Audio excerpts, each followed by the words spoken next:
So welcome watchers. आज हम explain करने वाले हैं स्ट्रेंजर थिंग्स सीज़न 4 के एपिसोड 1 का, जिसका नाम है द हेल फायर। मगर इससे पहले एक छोटी सी रिक्वेस्ट है आप सभी से कि अगर आपने अभी तक हमारे चैनल को सब्सक्राइब नहीं किया है तो कर लीजिए एंड मेक श्योर कि बेल आइकन को प्रेस करके आपने उसे ऑल पर सेट कर दिया है। तो चलिए हम शुरू करते हैं अपनी सीरीज़ को। तो ये सीरीज़ स्टार्ट होती है 8 सितंबर 1979 से, जहां हम डॉक्टर मार्टिन को देखते हैं। यहाँ पर वो 11 ही जैसे कई और बच्चों के साथ होते हैं, जिनमें से वो नंबर 10 को अपने साथ ले जाते हैं कुछ टेस्ट परफॉर्म करने के लिए। और इसी टेस्ट के बीच में नंबर 10 उन्हें बताता है कि नंबर 6 और उनके साथ जो टीचर थी वो दोनों मारे गए हैं। और साथ ही साथ यहाँ पर डॉक्टर मार्टिन के ऊपर भी कोई अटैक कर देता है, जिसके बाद वो बेहोश हो जाते हैं। और जब उन्हें होश आता है तो वो देखते हैं कि नंबर 10 भी मारा गया है और साथ ही साथ जितने भी बच्चे इस लैब में थे वो सभी मारे गए हैं। और यहाँ पर हमें रिवील होता है कि इन सभी बच्चों को किसी और ने नहीं 11 ने मारा होता है। इसके बाद सीन प्रेजेंट समय में आ जाता है, जहाँ हम 11 को देखते हैं जो कि अपनी नई फैमिली विल, जॉयस और जॉनथन के बारे में बताती है। जहाँ पर वो कहती है कि विल आजकल पेंटिंग बनाने में ही बिजी रहता है,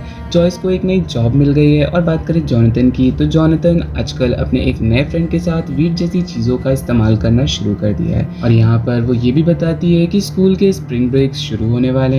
जिसके बाद हम माइक को देखते हैं जो कि यहाँ पर उसी लेटर को पढ़ रहा होता है जो कि 11 ने उसे लिख के भेजा होता है। इसके बाद हम डस्टिन को देखते हैं जो कि अपनी गर्लफ्रेंड सूजी की हेल्प ले करके अपने मार्क्स को बढ़वा रहा होता है। और अब हम यहाँ पर मैक्स को भी देखते हैं, जहाँ हमें मालूम चलता है कि मैक्स अभी भी ट्रॉमा में है अपने भाई की मौत को लेकर के, इसीलिए उसका पढ़ाई में भी खास ध्यान नहीं लग रहा है। और यहाँ पर हम उसके बॉयफ्रेंड लूकस को भी देखते हैं, जहाँ हमें मालूम चलता है कि फिलहाल लूकस एक फुटबॉल टीम में है और इनके बीच का रिलेशनशिप यानी मैक्स और लूकस के बीच का रिलेशनशिप वो बिल्कुल ठीक नहीं चल रहा है। और साथ ही यहाँ ये भी पता चलता है कि इन दोनों का ब्रेकअप भी हो चुका है। और अब यहाँ पर मालूम चलता है कि आज रात लूकस का फाइनल मैच है और साथ ही साथ इनके ग्रुप हेलफायर क्लब की मीटिंग भी है। तो इसके चलते इन तीनों में बहस हो जाती है कि तुम अपना मैच पोस्टपोन करवा दो या फिर तुम दोनों अपनी मीटिंग पोस्टपोन करवा दो।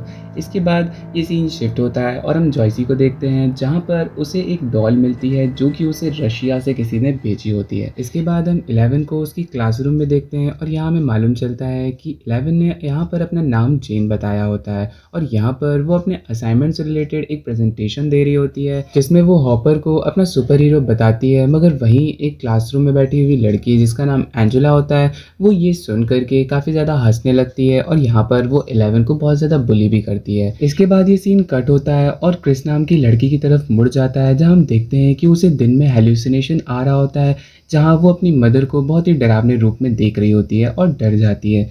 इसके बाद हम माइक और डस्टिन को देखते हैं जो कि अपने क्लब के लीडर यानी हेलफायर क्लब के लीडर एडी से बात करने आए होते हैं और डेट पोस्टपोन करवाने आए होते हैं मीटिंग की। मगर यहाँ पर वो नहीं मानता है, जहाँ हमें मालूम चलता है कि ये एडी करेक्टर काफ़ी बैड करेक्टर है। और अब हम नैन्सी और जॉनथन को देखते हैं, जहाँ हमें मालूम चलता है कि ये दोनों अभी भी एक दूसरे से प्यार करते हैं, मगर इतनी दूर होने के कारण ये दोनों ठीक से बात नहीं कर पाते हैं। जिसके बाद ये सीन शिफ्ट होकर के उसी लड़की क्रिस की तरफ मुड़ जाता है, जहाँ हम देखते हैं कि वो जंगलों में जाती है और एडी से मिलती है। अब हम स्कूल में 11 को देखते हैं, जहाँ हमें मालूम चलता है कि उसके ग्रेड्स अच्छे नहीं आ रहे हैं और साथ ही साथ यहाँ पर एंजेला उसे बहुत ज़्यादा बुली करती है, जिसके चलते उसे गुस्सा आता है और वो अपनी पावर्स का इस्तेमाल करना शुरू करती है। मगर उसे याद आता है कि उसकी पावर्स चली गई हैं, जिसके चलते वो वहाँ पर मजाक बन करके रह जाती है। अब हम जॉयस को देखते हैं जो कि इस डॉल के बारे में मरी को बताती है और मरी उसे इंस्ट्रक्ट करता है कि इस डॉल को फोड़ दो, जिसके बाद वो ऐसा ही करती है। और डॉल के टूटने के बाद उसमें से उसे एक लेटर मिलता है, जो लेटर किसी और ने नहीं, हॉपर ने ही उसे लिख करके रशिया से भेजा होता है। तो अब बात करें माइक और डस्टिन की, तो माइक और डस्टिन को एडी ने कहा था कि उन्हें एक नया मेंबर को ढूंढ के लाना पड़ेगा और मीटिंग पोस्टपोन नहीं होगी। तो यहाँ पर वो एक नए मेंबर को ले आते हैं और ये मेंबर कोई और नहीं, लूकस की बहन यानी कि इनकी पुरानी दोस्त एरिका होती है। और यहाँ पर एरिका एडी की बातों ही बातों में सारी वाट लगा डालती है। तो यहाँ पर ये सीन कट होता है और हम पहुँच जाते हैं लूकस के मैच में, जहाँ आज रात उसका मैच होना था। लेकिन यहाँ पर वो माइक और डस्टिन को ना पा करके काफ़ी ज़्यादा दुखी हो जाता है, मगर फिर भी वो इस मैच को विन कर जाता है। अब हम यहाँ मैक्स को देखते हैं जो कि घर में बैठे हुए इस मैच की कमेंट्री को सुन रही होती है। इसके बाद मैक्स अपने डॉग को खाना खिलाने के लिए बाहर जाती है, जहाँ हमें मालूम चलता है कि एडी भी मैक्स का नेबर है। और यहाँ पर एडी अपने घर लौटता है, जहाँ क्रिस भी उसके साथ आई होती है। अब हम यहाँ क्रिस को देखते हैं, जहाँ हमें मालूम चलता है कि ये यहाँ पर एडी से किसी तरह का ड्रग्स लेने आई होती है, मगर यहाँ पर वो फिर से हैलुसिनेट करती है और यहाँ वो अपनी मदर को बड़ी ही बुरी कंडीशन में देखती है, जिसके बाद वो किसी क्रीचर से डर करके भागने लगती है और अब वो क्रीचर उसके पास आता है और उससे कहता है कि समय हो गया है और वो उसे कुछ करने लगता है, जहाँ हम देखते हैं, हमें मालूम चलता है कि ये सब जो कुछ भी हो रहा है वो उसके दिमाग के अंदर चल रहा है, मगर इसका असर उसकी रियल बॉडी पर भी होता है और वो लेविटेट करने लगती है, जहाँ पर एडी भी उसके पास आ जाता है, मगर उसके समझ से ये सब बाहर होता है कि इसके साथ हो क्या रहा है। अब यहाँ पर वो क्रीचर जो भी कर रहा होता है उसके चलते उस लड़की की सारी बोन्स क्रैक होना शुरू हो जाती हैं और वो बड़ी ही बुरी तरह से मर जाती है। तो यहीं पर स्ट्रेंजर थिंग्स सीजन 4 का एपिसोड 1 समाप्त होता है। तो hope you all enjoy this video and if you did so please hit that like button, do subscribe our channel and next video is coming soon which is episode 2। So make sure कि आप अगली video को भी ज़रूर देखें। So see you in the next video. Bye bye.